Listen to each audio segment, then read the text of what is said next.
Everything that now Americans are learning about ICE, Black people have endured this and survived this. Many of them have not for 400 years. Atima, it seems like Black folks have a head start on all of this. Yes, yes. And that is why, in part, I wrote this book. You're a Black woman in the South, 1932 America. What's life like? In the South, 1932, you are not going to really any integrated places at all. You are going to segregated water fountains. Opportunities for jobs were few and limited. Like, your opportunities would have been very limited. You would likely, especially in the South, you would not have had the opportunity to vote at all, especially as a Black woman. You say that Black women realized this was a failed endeavor, that this was not the strategy to victory. It wasn't I, it was we. Talk to us about that mindset of these Black women in this time. They built.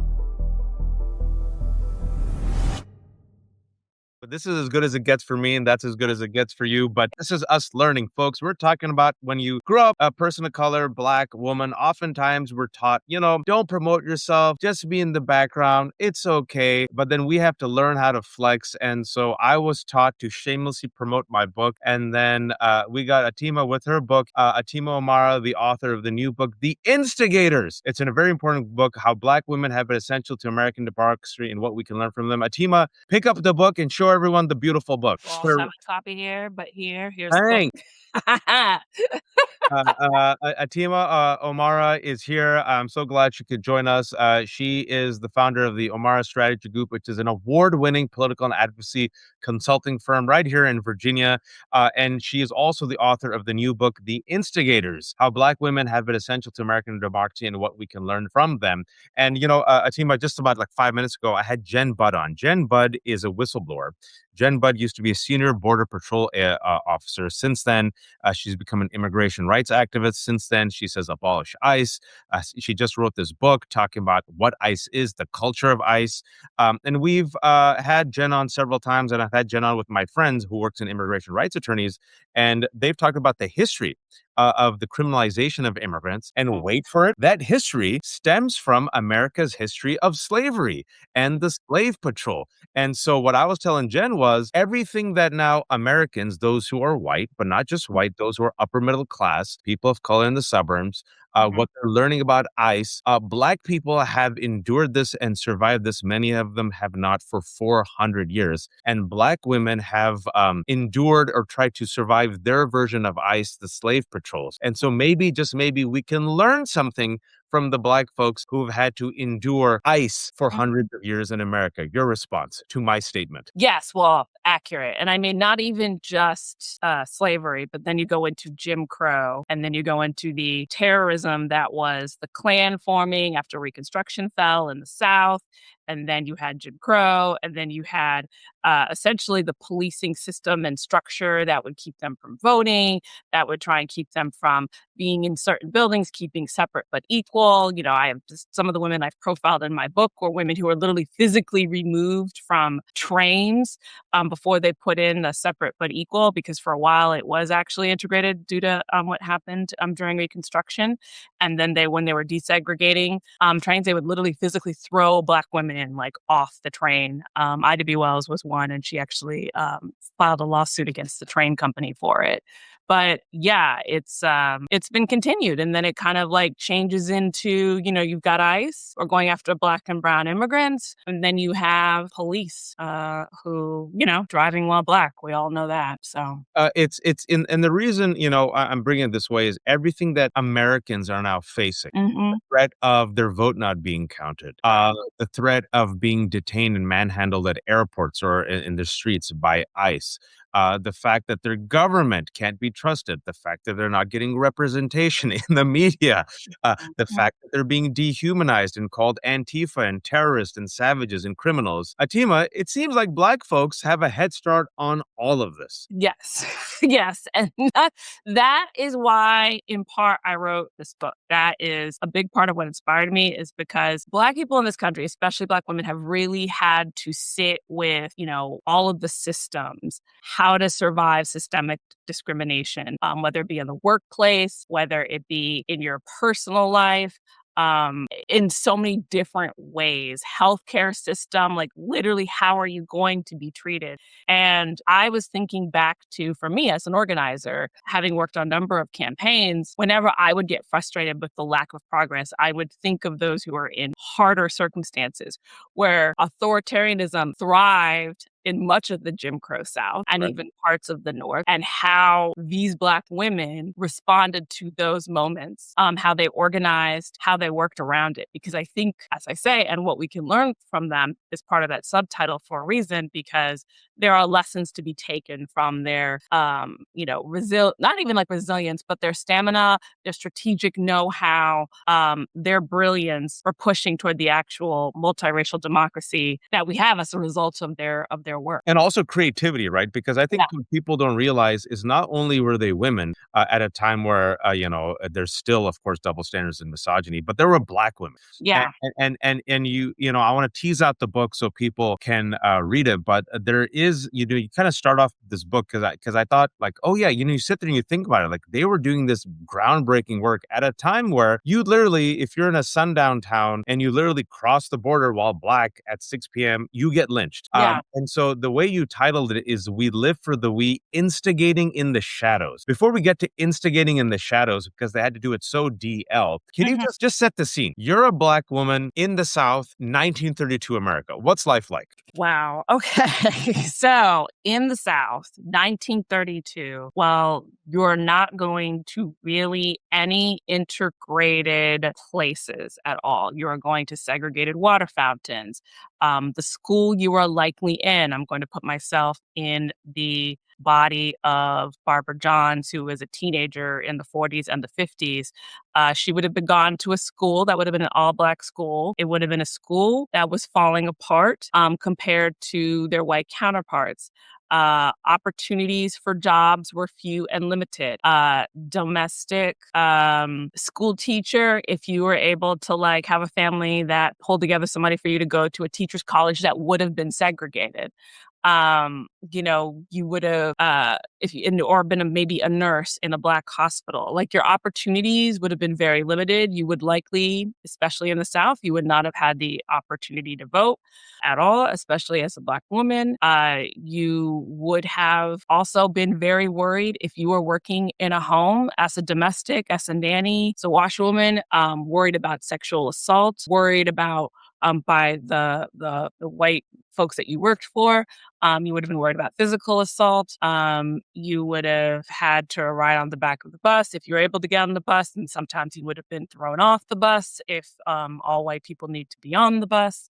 Life was, they survived and they found ways to find joy, but it would have been very limited. It would have been very restricted. So I just want thank you for doing that. So I want everyone just to sit with that for a second. That's the climate, right? That's the environment. So you're literally trying to survive. Survival is victory. So here are individuals trying to survive, and then women, historically, traditionally, they're the moms, they're the sergeants of the house. So not only are you trying to survive, you're trying to protect your babies, you're trying to protect your family, right? So mama can't go because mama goes, the whole family falls apart usually, right? So it's not just you, but you have to stay strong for your kids, and then women are usually the backbone of communities, also for your community. And so everyday survival. Mhm. Most people, they'd be like, you know what? And you see this happening right now in America. We're kind of spoiled compared to most other countries. I'm just going to protect myself. I don't care about anybody else. I'm going to get paid. I'm going to get laid. I'm going to get my property. Peace out. But you say that Black women realized this was a failed endeavor, that this was not the strategy to victory. The strategy was communal victory. It wasn't I, it was we. Talk to us about that mindset of these Black women in this time. Yeah. And I think I talk about this because I think it also comes very much ancestrally from the continent. And then kind of, it was a tradition sort of kept of the village, the looking out for your community. And then enslavement essentially forced out of a lot of job opportunities. So then they were, you had a lot of Black people in like the 18th and the 19th century in the US, trying to figure out ways to make a living. So they built community and kind of replicated that here in the US in building community for themselves. and, the mutual aid, the collective thinking of taking care of one another. If somebody, wasn't able to like pay their bills that month, everybody sort of took up a collection. If somebody's family member died and they wanted to make sure there was a proper burial, there was a collection taken up, or helping each other with groceries, or, somebody was the neighborhood mom who took care of all the kids when folks had to go to work. And so that sort of collective mindset is something that I've definitely seen pass through generations. It's something that my family, though they're recently immigrated here, has that mindset, but it's definitely one that you see in Black people in the US and around the world, frankly. Okay, now let's talk about that as a strategy, right? Because what I find very hilarious, this is just me, people of color, Black people, POC, immigrants, let's just say women, anyone who's seen within the margins, we're the ones accused of identity politics, which is Mhm. hilarious to me because identity politics has been done in America for literally 400 years. Like Donald Trump and MAGA is literally identity politics. Mhm. And people say, well, they're just going to go vote for the Black candidate. They're just going to go vote for the brown candidate. I'm like, what are you talking about? People of color sit there and go, who's the white guy that white people will stick behind who's not psychopathic? Biden or Bernie? You tell us 2020. Okay, Biden? Great. We'll go Yeah. for Biden. Can you talk to us about the strategy of the collective and specifically Black women? Because I think it's important. People think, Black women, they're all going to vote for Kamala. Black women, they're all going to vote for Ben Carson because he's Black. And historically, that has never been the case. Can the mindset behind Black women and their political strategy? Yeah. The mindset of Black women in the political strategy is one thing that I've always noticed is that they are always thinking of what is in the best interests of themselves and their community. And by like association, everybody else benefits from that, right? I think very much about how 2020 happened and Clyburn endorsed Biden. Right. And then there was a lot of Black folks who just sort of went behind Biden. Now, I remember having a conversation with a lot of my younger Black folks, because there were a lot of folks who were looking at like a lot of the younger candidates who had more ideas sort of like that we were responding to. But I understood why an older generation of Black men and women went toward Biden. And didn't necessarily always reflect their moderation in their politics, but it did reflect a lived reality of, I might like somebody with progressive politics, but I also know what I've just seen in the last 4 years. And we ended up with Donald Trump because everybody was really mad about the fact that we put a Black man in the White House. Yeah. So let's find somebody who at least we feel that we can trust because he served with Barack Obama, but also appeals to that part of America who, frankly, wasn't really probably going to vote for a Kamala Harris for president, or at that point, a Julian Castro. You talked about Kamala Harris. I was wrong twice. Like, my batting average since 2001. Mhm. Mashallah, pretty good if I do say so myself. War on terror, the bailouts, the rise of white nationalism, rallying behind Obama. I was wrong twice, and I admit it. I thought Clinton would barely beat Trump. I was wrong. And I saw all the people who do this for a living tell me, no, Kamala will win. Even the most conservative estimate said she will win by 1 electoral point. And I'm like, all right, this country can't be this stupid. We've already been through Trump. I know it's not perfect. I know Biden was in there too late. I know she hugged him too close with Gaza. There's sins on both sides. I'm very, I'm openly critical of both parties. But I'm like, there's no contest. Kamala versus Trump. I don't care if you're not inspired by Kamala. You go for Kamala. And, I thought it would go the flip. So literally what happened was he beats her by 1.4 points. I thought she'd win by 1.5 points.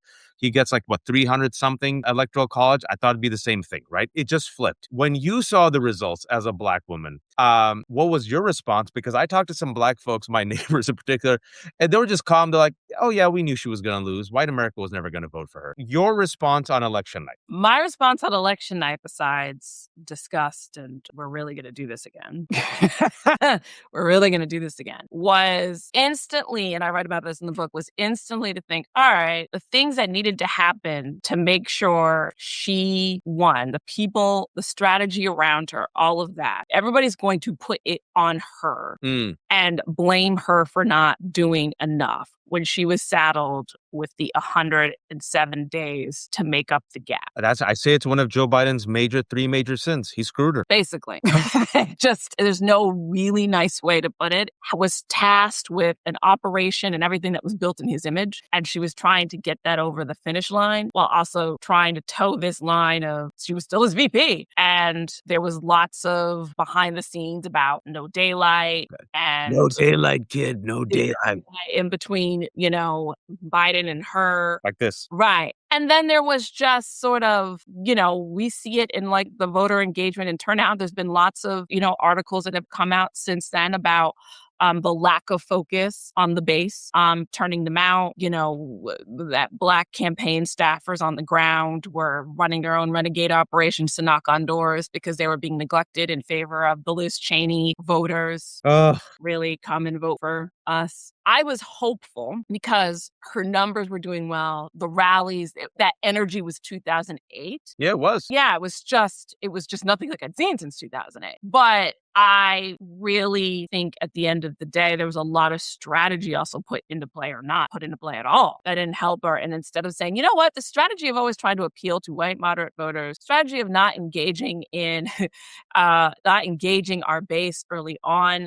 By the time somebody said to me at a briefing that by the time Kamala Harris was accepting the nomination at the DNC convention, we were like a few weeks from voting started and she was already behind because all that groundwork that could have been laid. And she got blamed because I feel like it's the easiest thing to do is to put that on, especially a woman, especially a Black woman, as opposed to look inward on what are the strategies, what are the ways that we could have made this possible for us not to be in this administration situation again.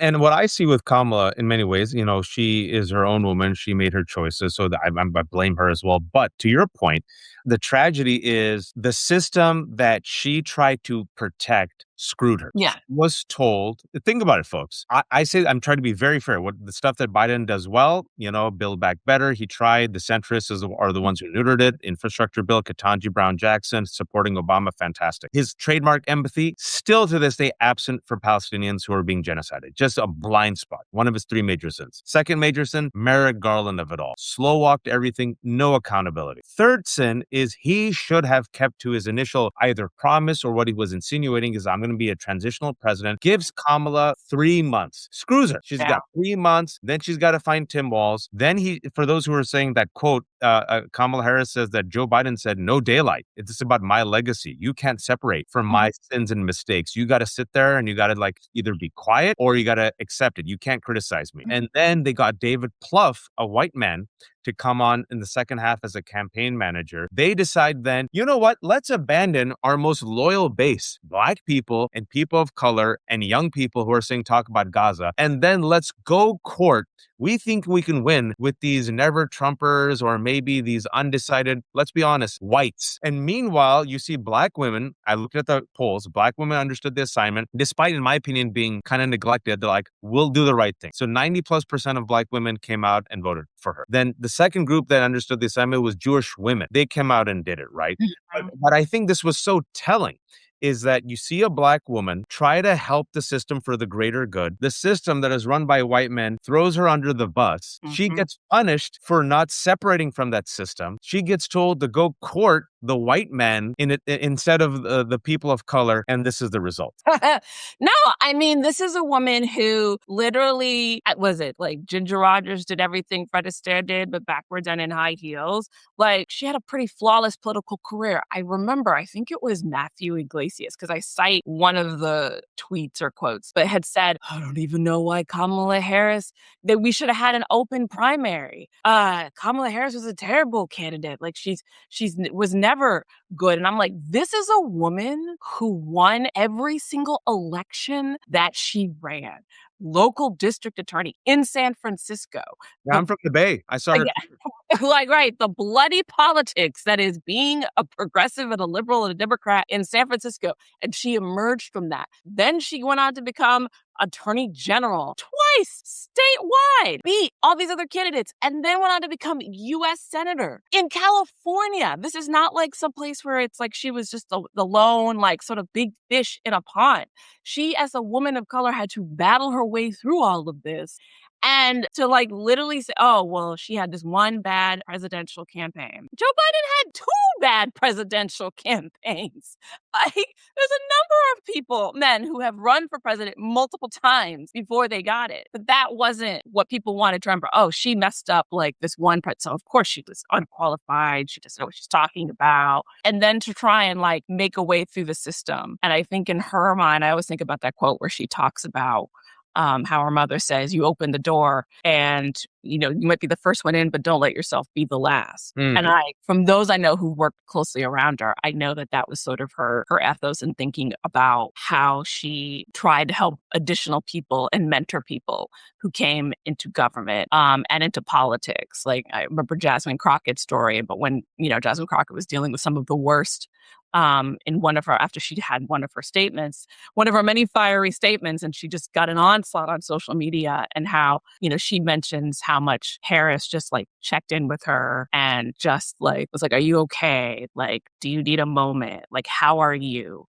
And I think of that trying to make her way through the system, and the system screwed her. So I don't disagree with that. Yeah, and you know, and the Crunchy was saying, I supported Kamala for Christ's sake, but you have to be honest about the failures, folks. I think I'm very honest and transparent about the failures and critiques, but we're also taking a look at this from a different angle and talking about how Black women have been screwed by the very system that they've always tried to uphold and protect. And when, especially the Democratic Party abandons Black women at its base, bad things happen. And speaking about, you know, the door being held open at the very least, I wanted to ask you about this because you talked about Shirley Chisholm, which I think we need to know that story. I'm going to ask you about it. But she ran for president. She didn't win. So a lot of people are like, see, there's no way America will ever root for a Black woman for president. Look at Shirley. And then you see Kamala Harris. And now you're in 2026.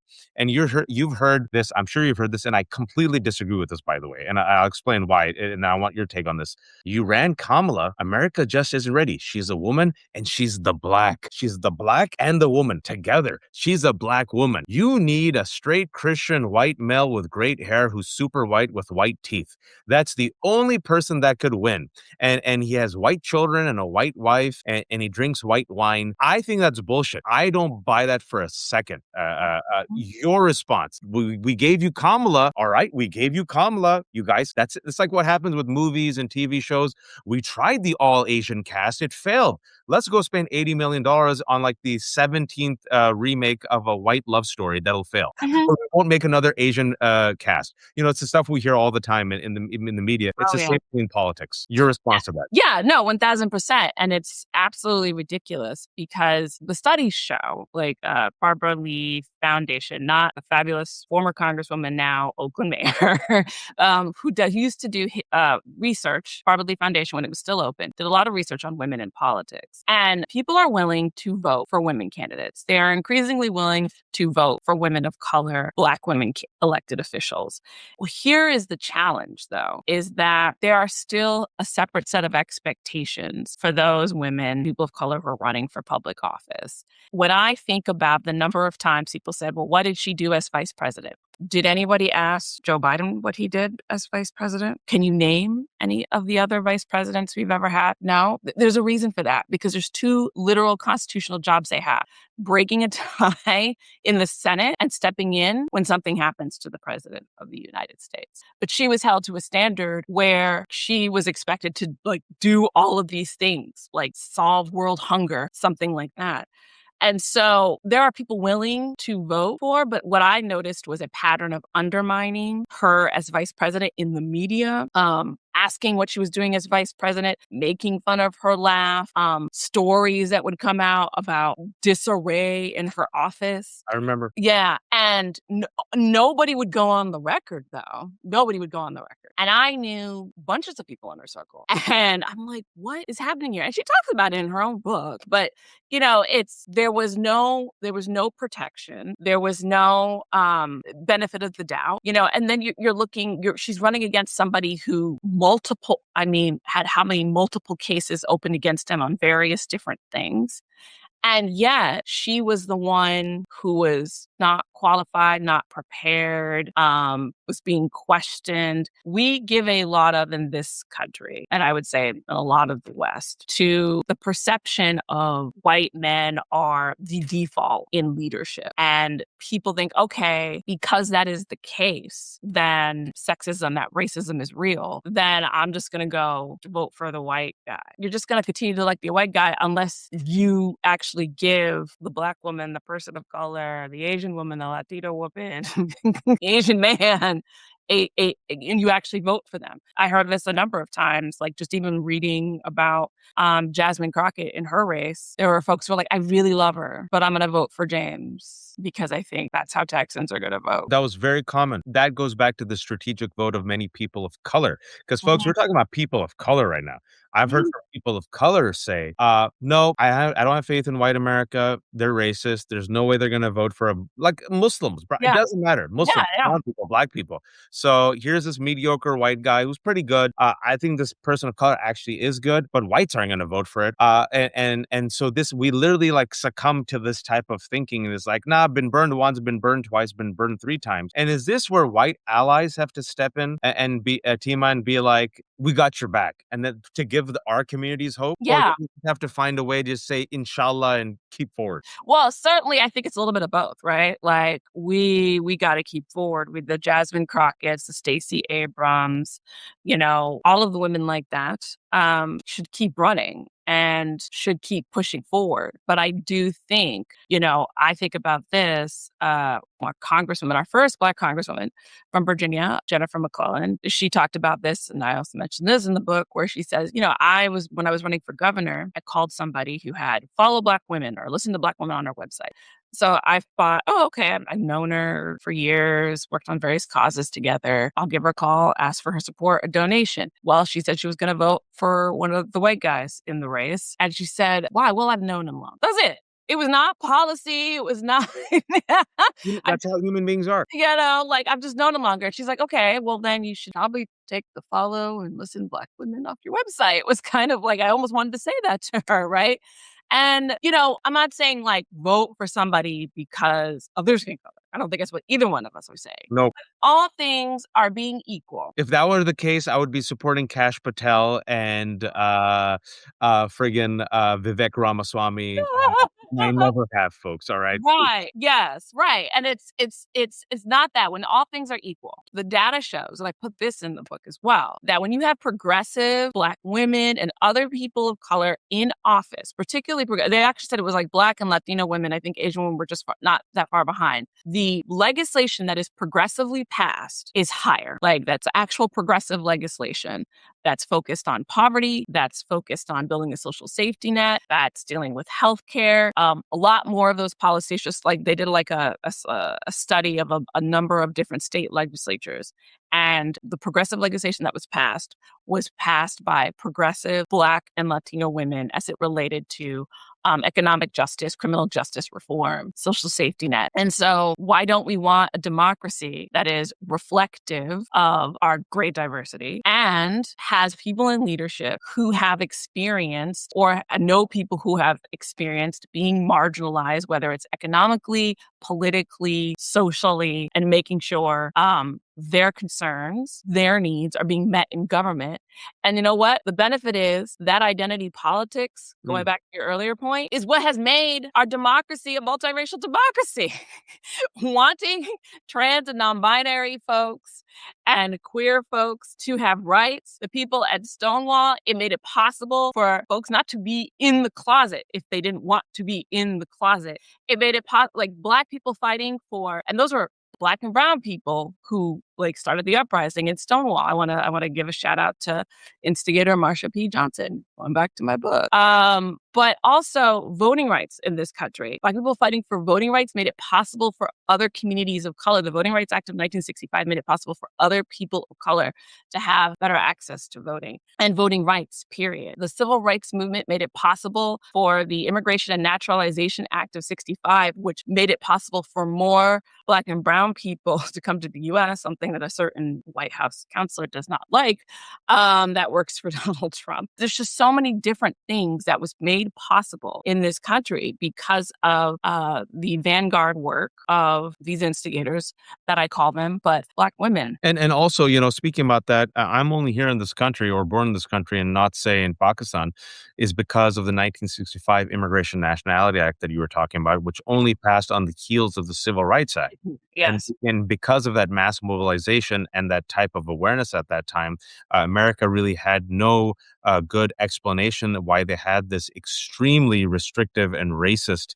40 plus year, if you will, blockade of Asian immigrants coming to this country, right? And they're like, we probably have to revisit this. Okay, we probably can't discriminate based on national origin. Fine, we'll do the Immigration Nationality Act. And the funny thing is, folks, is even then, the white supremacists in the Democratic and Republican Party were like, let's put up barriers, family reunification, and skilled immigrants. Those will be the ones. Diversity visas. They'll be the ones who get the visas first. Haha. It'll be Yeah. for they thought it'll be for the white folks. And I love this little nugget of history. They literally thought that family reunification and the skilled workers would benefit Eastern European white immigrants. But who took advantage of it? Asians and Latinos. Yes. Thank It's like a dagger in the heart of Stephen Miller every day. He says the worst thing that's happened to America was the Immigration Nationality Act, which happened thanks to, wait for it, the Civil Rights Movement. You mentioned the book Instigation, right? And in your book, it's Instigators. And in your book, you have it, you talk about this. A lot of stuff, sadly, yes, we've made changes, but still, many of us feel like we're on the outside. Many of us feel like we're not represented. Many of us feel like we're still, will never be the hero.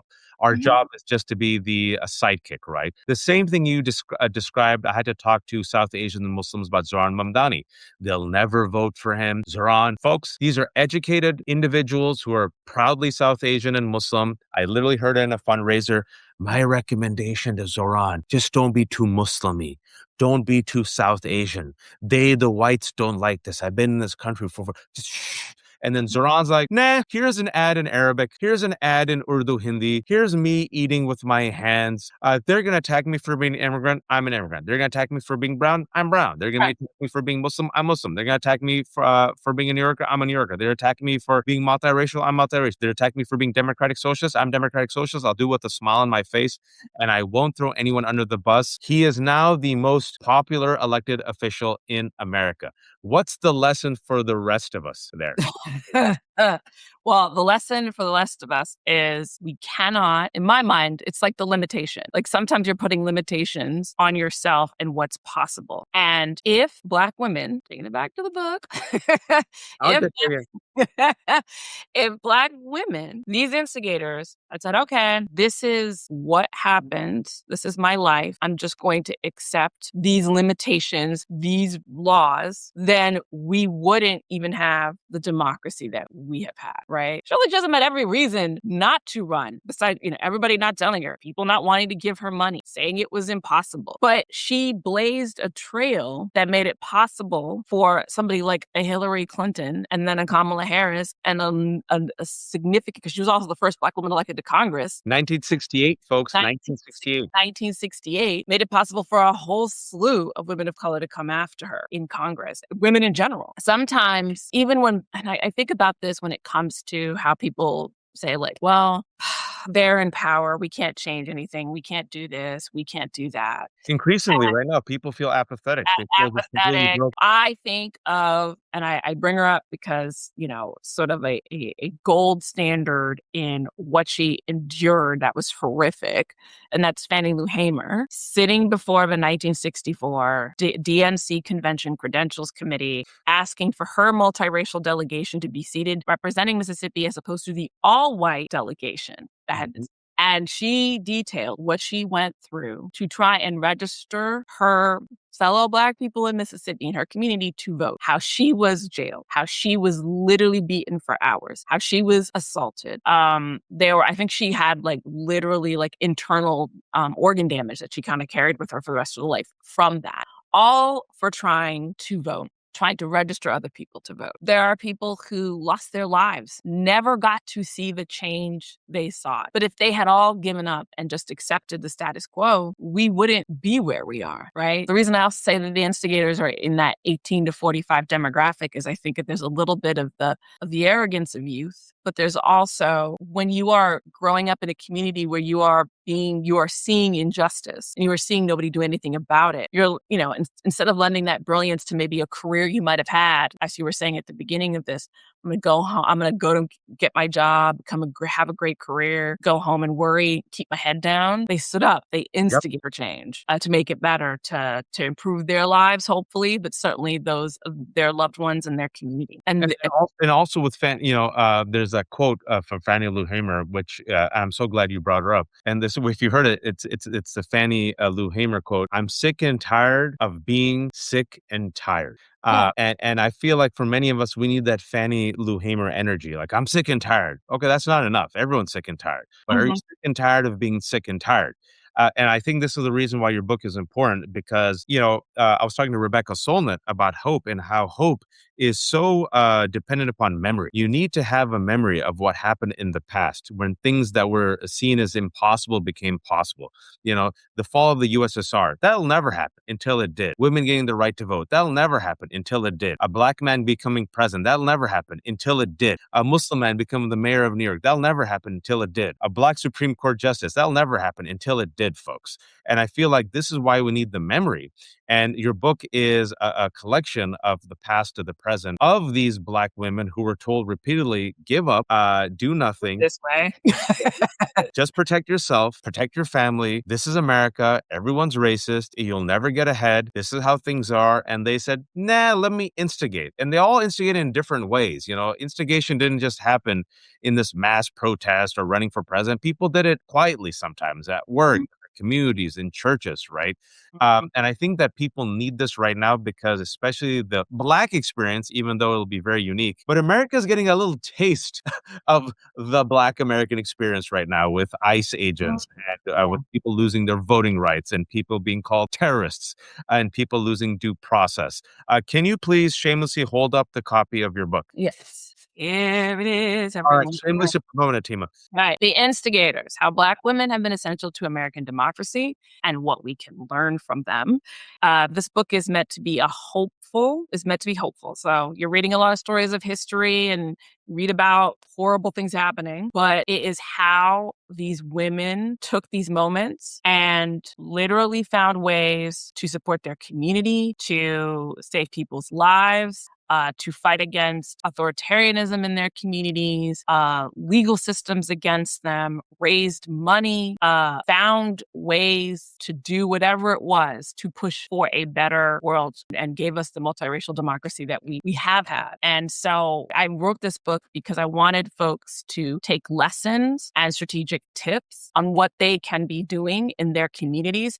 This book centers Black women, but it is very much a book that anybody can read and find a way to figure out what they want to do in their community to make a difference. It can be fundraising, it could be mutual aid, it can be organizing, it could be doing what Wahajat's doing, like media. It could be getting on Substack Live. It could be sending letters to the editor. It could be running for office. And I list a lot of that in there. But I write a little bit about my own experience as an organizer and a strategist, but I pull from these amazing stories of these women who inspired me and wanting to share that with all of you all. It's great. I really appreciate you taking the time. The book is out right now. I've put the link in. It's very topical. It is very hopeful. It gives you examples of all these women throughout U.S. history who have just found creative, bold ways to work around a system. And for those who are joining us a bit late, this will be up later on my Substack and Atima's Substack. But folks, if you think things are rough right now, imagine being a Black woman in 1940s Southern America. That's where they were, and they still found a way to navigate, to organize, to have hope. And you see the long arc of history, how what looks like a failure inspires another generation, like little cracks. But it won't necessarily take that long, folks, because of all the work of these women and these people before us, our ancestors. We're at a precipice right now where we actually have the energy and the majority. It ain't the 30s and 40s anymore, folks. No one's going back. So we can actually bum rush and do a lot, but you need people to be organized, and you need people to be hopeful, and you need people to have a memory of what came before so they can realize, oh, things aren't inevitable. And I'll just give a quick example and end on this. A lot of people in Hungary thought that Viktor Orban would be inevitable until he wasn't. Yes. And it hasn't even been a week, folks. Atima, shamelessly promote yourself before you leave. Yes. So I saw some couple people in the chat ask, where can you get this book? You can go to my website, theinstigatorsbook.com. You can get it. Go support Bookshop and your local indie bookseller. Order from there. You can get it at Barnes and Noble and Amazon if you have to get it from there, because I understand not everybody has access to indie booksellers, but it is available on all book platforms. And you can pre-order right now. It will be published on May 5th, and you can find me on Blue Sky, Instagram, Threads, LinkedIn. Is there an audio? People are asking if there's an audio. Oh, yes. And I recorded an audiobook. So an audiobook will be made live the same day the book publishes. Go buy it. Show the book one more time. It's called The Instigators. Boom! How Black women have been essential to American democracy and what we can learn from them. That's key. And what we can learn from them. Thank you all for watching. Be informed, be kind, and please, oh, please don't be a fascist. Thank you, Atima. Thank you. Thank you, everyone. Bye.